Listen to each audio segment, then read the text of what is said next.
Hey, welcome back to the gwEm. I'm your host, gwEm.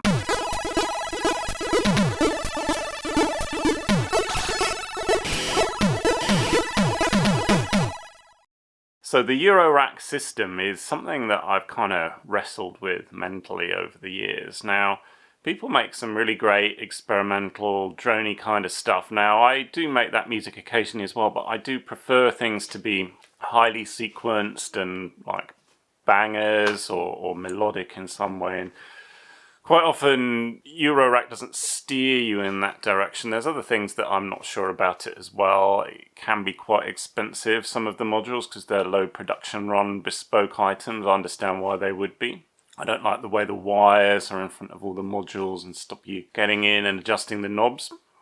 But there are some pretty good modules out there. One of them, for example, is the Endorphin.es BlckNoir drum module. Now, I was quite taken with this module, and I thought, okay, it sounds good, and I could sequence it with the Korg SQ-64. So I decided to make a very small Eurorack system just for using with the Korg SQ-64, based around the Endorphin.es BlckNoir.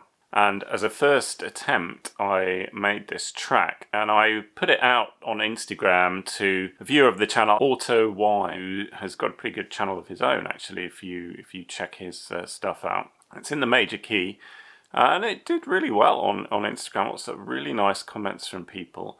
So I hope you enjoyed the jam last week, which is an extended version of that original Instagram. Here is the breakdown of how I made that. This is one of the reasons why I have mixed feelings about Eurorack, because you've got all these cables in front of the knobs and the controls. It makes it quite difficult to access them. But on the other hand, there's modules here that you just can't get as a conventional synth. But let's get into the track. On track A on the SQ-64, got this acid bass line.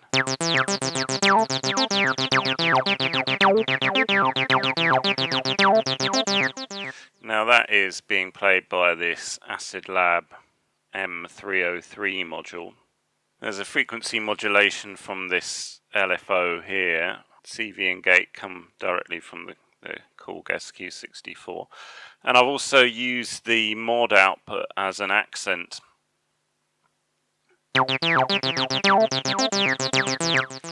think it sounds pretty legit 303. The output of the M303 goes into this little drive module here, which I think sounds really good. I only have this set to just clip it just as a very small amount. The output of the drive module then going into this 2 HP delay,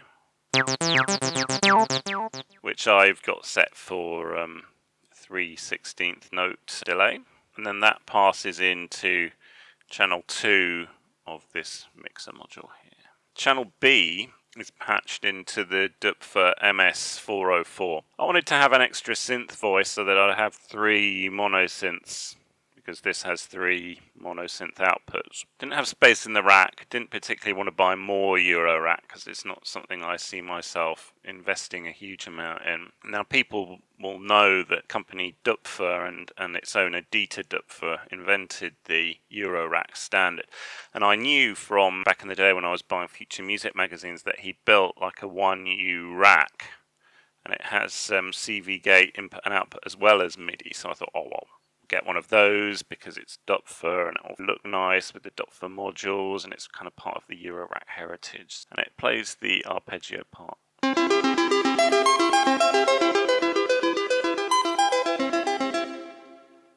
So that sound is produced entirely on the MS-404. It's patched into channel 3 on the mixer here. It has a huge amount of reverb, which is supplied by the 2 HP reverb module, which is on the auxiliary output of the mixer.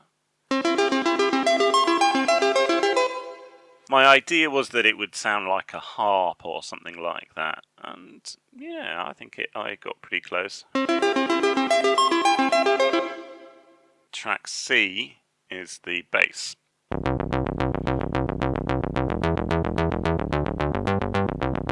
That's just a square wave bass produced by this Doepfer A111 module, the miniature synthesizer voice. It's patched straight into channel 1 of the mixer and there's no effects applied to that. Then we have the drums, which is why I got into Eurorack, or became interested by it, because I saw a demo of this drum module here, which is the Endorphin.es BlckNoir, and I thought, that sounds interesting. It sounds like a bit like an 808, but it's not an 808. And there's a little different flavour. So I looked into it, and it's actually based on a Roland CR78. I really liked the sound of it. It sounded really good for electro. There was no way to have a standalone unit. There are 7 different drum sounds in it, an effects engine and a filter. I've only patched into 5 of the drum sounds. Let's have a listen. Here's the kick drum.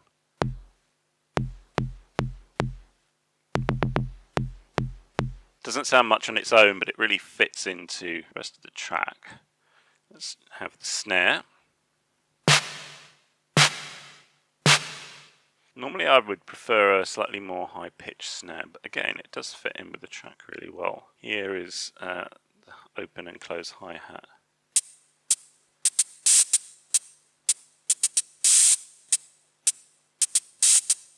Nice kind of old school rhythm box style hi-hats, which I really like.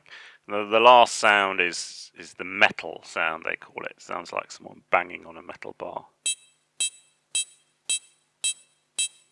I thought that would make a good stand-in for a ride cymbal, and then everything together.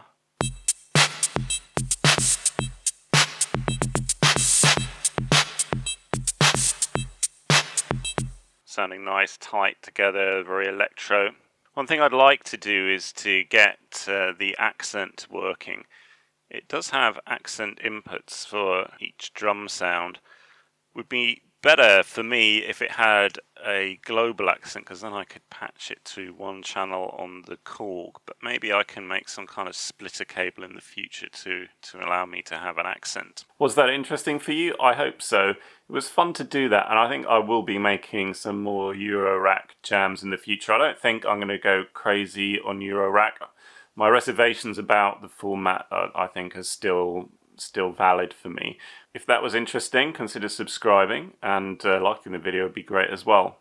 Thanks a lot, and hope to see you in another video soon. Take care.